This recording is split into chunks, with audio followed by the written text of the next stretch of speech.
Hi hello ನಮಸ್ಕಾರ ಎಲ್ರಿಗೂ ಲೋಹಿತಾ ರೆಸಿಪೀಸ್ಗೆ ಸ್ವಾಗತ. ಬನ್ನಿ ನಾವಿವತ್ತು ಮಾಡ್ತಿರೋದು ತಲೆಕಾಲು ಸಾಂಬಾರು ಮಾಡೋದು ಹೇಗೆ ಅಂತ ನೋಡ್ಕೊಳ್ಳೋಣ. ಅದಕ್ಕಿಂತ ಮೊದಲು ನೀವಿನ್ನೂ ನಮ್ಮ ಚಾನಲ್ನ ಸಬ್ಸ್ಕ್ರೈಬ್ ಮಾಡಿಲ್ಲ ಅಂದರೆ ಸಬ್ಸ್ಕ್ರೈಬ್ ಮಾಡ್ಕೊಳ್ಳಿ, ಬೆಲ್ ಬಟನ್ ಕ್ಲಿಕ್ ಮಾಡಿ, ಲೈಕ್ ಮಾಡಿ ಆ್ಯಂಡ್ ಶೇರ್ ಮಾಡಿ, ಕಮೆಂಟ್ ಮಾಡಿ. ಬನ್ನಿ ಹೇಗೆ ಮಾಡೋದು ಅಂತ ನೋಡ್ಕೊಂಬರೋಣ. ನಾನಿಲ್ಲಿ 2 kg ತಲೆಕಾಲು ಮಾಂಸನ ತಗೊಂಡಿದ್ದೀನಿ. ನಾನಿಲ್ಲಿ ಕುಕ್ಕರಲ್ಲಿ ಮಾಡ್ತಿದ್ದೀನಿ. ಕುಕ್ಕರ್ಗೆ 1 2 ಸ್ಪೂನ್ ಎಣ್ಣೆ ಹಾಕ್ಕೊಳ್ತಿದ್ದೀನಿ. ಎಣ್ಣೆ ಕಾದ ನಂತರ ಮಟನ್ ಹಾಕ್ಕೊಳ್ತೀನಿ.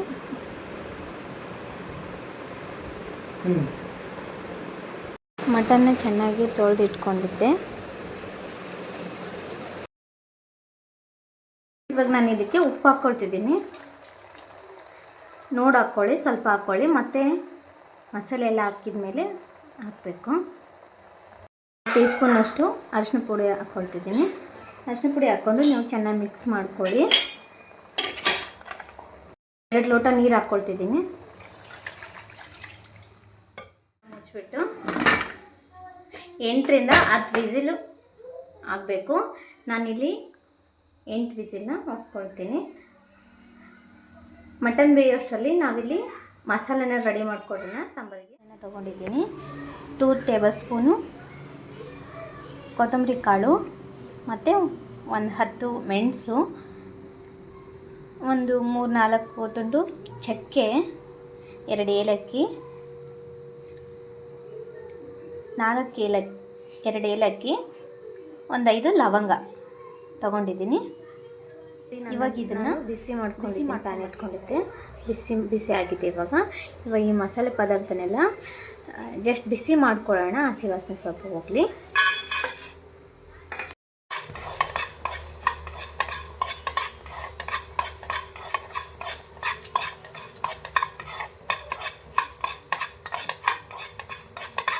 ಬಿಸಿ ಆಗಿದೆ. ಗ್ಯಾಸ್ ಆಫ್ ಮಾಡಿಬಿಟ್ಟು ಇದನ್ನು ಬೌಲಿಗೆ ಹಾಕೋಣ. ನೋಡಿ, ಇದು ಸ್ವಲ್ಪ ತಣ್ಣಗಾಗಲಿ. ಅವಾಗ ಮಸಾಲೆ ರೆಡಿ ಮಾಡ್ಕೊಳ್ತಿದ್ದೀನಿ. ಬಾಣಲಿನ ಕಾಯಿಗೆ ಇಟ್ಕೊಂಡಿದ್ದೆ. 1 ಸ್ಪೂನ್ ಎಣ್ಣೆ ಹಾಕ್ಕೊಳ್ತಿದ್ದೀನಿ. ಹೆಚ್ಕೊಂಡು ಇಟ್ಕೊಂಡಿದ್ದೀನಿ. ಇವಾಗ ಇದನ್ನ ಹುರ್ಕೊಳ್ಳೋಣ ಎಣ್ಣೆಗೆ ಹಾಕ್ಕೊಂಡು. ನೆಕ್ಸ್ಟ್ ಇದಕ್ಕೆ ಬೆಳ್ಳುಳ್ಳಿ ಹಾಕ್ಕೊಳ್ತಿದ್ದೀನಿ. ನಾನಿಲ್ಲಿ 3 ಗೆಡ್ಡೆ ಬೆಳ್ಳುಳ್ಳಿ ತೊಗೊಂಡಿದ್ದೀನಿ. ಬೆಳ್ಳುಳ್ಳಿ ಹಾಕ್ಕೊಂಡು ಚೆನ್ನಾಗಿ ಹುರ್ಕೊಳ್ತಿದ್ದೀನಿ. ಇದನ್ನು ನಾನಿವಾಗ ಇದಕ್ಕೇನೆ ಶುಂಠಿ ಹಾಕ್ಕೊಳ್ತಿದ್ದೀನಿ. ಹುರ್ಕೊಳ್ಳಿ ಚೆನ್ನಾಗಿದ್ದೀನೆಲ್ಲ ಚೆನ್ನಾಗಿ ಫ್ರೈ ಆಗಬೇಕು. ಫ್ರೈ ಆದಮೇಲೆ ಕೊಬ್ಬರಿ ಹಾಕ್ಕೊಳ್ತಿದ್ದೀನಿ. ಕೊಬ್ಬರಿ ಹಾಕ್ಕೊಂಡು ಜಸ್ಟ್ ಬಿಸಿ ಮಾಡಿ ಅಷ್ಟೇ ಸಾಕು.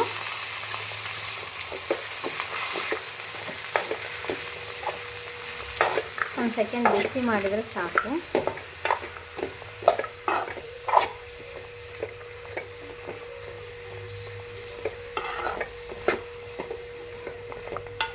ಇದರಲ್ಲೇ ನಾನಿವಾಗ ಟೊಮೆಟೊ ಹಾಕ್ಕೊಳ್ತಿದ್ದೀನಿ.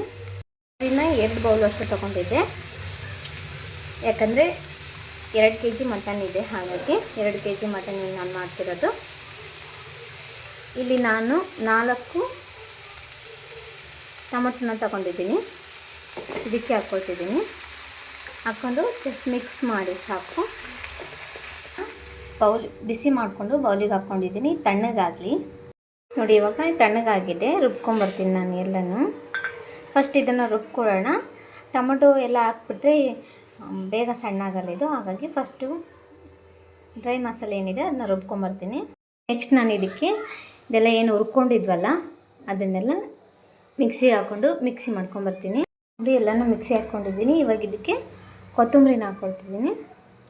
ಹಾಕ್ಕೊಂಡು ಸ್ವಲ್ಪ ನೀರು ಹಾಕ್ಕೊಂಡು ಮಿಕ್ಸಿ ಈ ರೀತಿಯಾಗಿ ರುಬ್ಕೊಂಡು ತಂದಿದ್ದೀನಿ ನಾನು. ಇವಾಗ ನೋಡಿ, ಚೆನ್ನಾಗಿ ಬೆಂದಿದೆ ಇದು. ಒಂದು 8 ರಿಂದ 10 ವಿಸಿಲ್ ಹೊಡೆಸ್ಕೊಳ್ಳಿ, ತುಂಬ ಚೆನ್ನಾಗಿ ಬೇಯುತ್ತೆ. ಇವಾಗ ಇದನ್ನು ಬೇರೆ ಪಾತ್ರೆಗೆ ಇವಾಗ ಖಾರಕ್ಕೆ ಎಷ್ಟು ಬೇಕೋ ಅಷ್ಟು ಖಾರದ ಪುಡಿನ ಹಾಕ್ಕೊಳ್ತಿದ್ದೀನಿ. ನಾನಿಲ್ಲಿ 3 ಟೇಬಲ್ ಸ್ಪೂನ್ ಖಾರ ಪುಡಿನ ಹಾಕ್ಕೊಳ್ತಿದ್ದೀನಿ.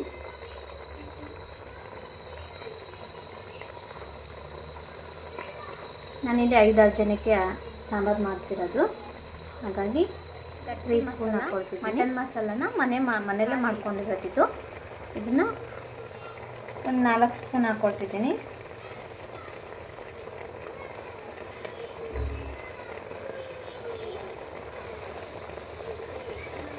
ಈಗ ಚೆನ್ನಾಗಿ ಮಿಕ್ಸ್ ಮಾಡಿದೆ. ಇದು ಚೆನ್ನಾಗಿ ಖಾರ ಪುಡಿ ಮತ್ತು ಮಸಾಲೆ ಪುಡಿ ಚೆನ್ನಾಗಿ ಅಂಟ್ಕೋಬೇಕು, ಸ್ವಲ್ಪ ಫ್ರೈ ಆಗಬೇಕದು. 1-2 ನಿಮಿಷ ಫ್ರೈ ಮಾಡೋಣ ಇದನ್ನು. ಇವಾಗ ಚೆನ್ನಾಗಿ ಆಮೇಲೆ ಖಾರ ಪುಡಿ ಮತ್ತು ಮಸಾಲೆ ಪುಡಿ ಎಲ್ಲ ಅಂಟ್ಕೊಂಡಿದೆ, 1-2 ನಿಮಿಷ ಬಿಟ್ಟಿದ್ದೆ. ಇವಾಗ ನೋಡಿ ಮಸಾಲೆನ ರುಬ್ಕೊಂಡಿದ್ವಲ್ಲ, ಆ ಮಸಾಲೆನ ಹಾಕ್ಕೊಳ್ತಿದ್ದೀನಿ.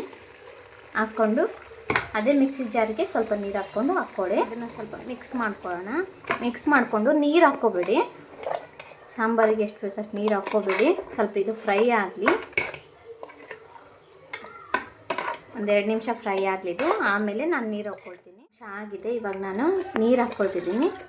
ನಮಗೆ ಸಾಂಬಾರು ಎಷ್ಟು ನೀರು ಹಾಕ್ಕೊಂಡಿದ್ದೀನಿ, 3-4 ಲೋಟ ನೀರು ಹಾಕ್ಕೊಂಡಿದ್ದೀನಿ. ತುಂಬ ಗಟ್ಟಿ ಇರಬಾರ್ದು ಸಾಂಬಾರು, ನೋಡಿ ಇಷ್ಟಿದ್ರೆ ಸಾಕು. ಈಗ ನಾನು ರುಚಿಗೆ ತಕ್ಕಷ್ಟು ಉಪ್ಪು ಹಾಕ್ಕೊಟ್ಟಿದ್ದೀನಿ, ಯಾಕಂದರೆ ಮುಂಚೆನೇ ನಾವು ಉಪ್ಪು ಹಾಕ್ಕೊಂಡಿದ್ವಲ್ಲ ಮಟನ್ ಬೇಯಿಸುವಾಗ, ಹಾಗೆ ನೋಡ್ಕೊಂಡು ಹಾಕ್ಕೊಳ್ಳಿ. ಇವಾಗ ಹಾಕ್ಕೊಂಡು ಇವಾಗ ಒಂದ್ಸಲ ಮಿಕ್ಸ್ ಮಾಡಿ ಮುಚ್ಚಳನ ಮುಚ್ತೀನಿ. ಹುಣಸೆಹಣ್ಣು ತೊಗೊಂಡಿದ್ದೀನಿ, ಇದನ್ನು ಇವಾಗ ತೊಳ್ಕೊಂಡು ನೆನೆ ಹಾಕ್ಕೊಂಡ್ಬಿಡ್ತೀನಿ. ಇವಾಗ ಹುಣಸೆಹಣ್ಣು ನೆನೆ ಹಾಕ್ಕೊಂಡಿದ್ದೀನಿ, ಇದು ನೆಂದ ಮೇಲೆ ಇದನ್ನು ನೀರನ್ನ ಹಾಕ್ಕೊಳ್ತೀನಿ ಸಾಂಬಾರಿಗೆ. ಇದ್ರ ಮೇಲೆ ಹುಣಸೆ ನೀರನ್ನು ಹಾಕ್ಕೊಳ್ತಿದ್ದೀನಿ, ಹುಳಿಗೆ ಸಾಂಬಾರಿಗೆ ಹಾಕ್ಕೊಳ್ತಿದ್ದೀನಿ.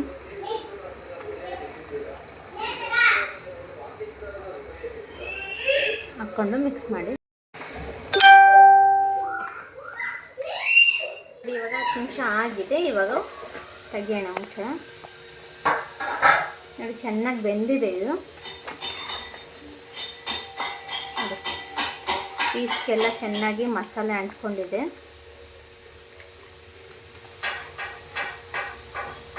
ಒಂದ್ಸಲ ಕೈ ಆಡಿಸಿ ನೋಡಿ, ಇಷ್ಟಿದ್ರೆ ಸಾಕು, ಇಷ್ಟಿದ್ರೆ ಸಾಕು. ನೋಡಿ ಎಷ್ಟು ಚೆನ್ನಾಗಿ ಬಂದಿದೆ. ಇವಾಗ ನಾವು ಸೂಪರ್ ಆಗಿದೆ.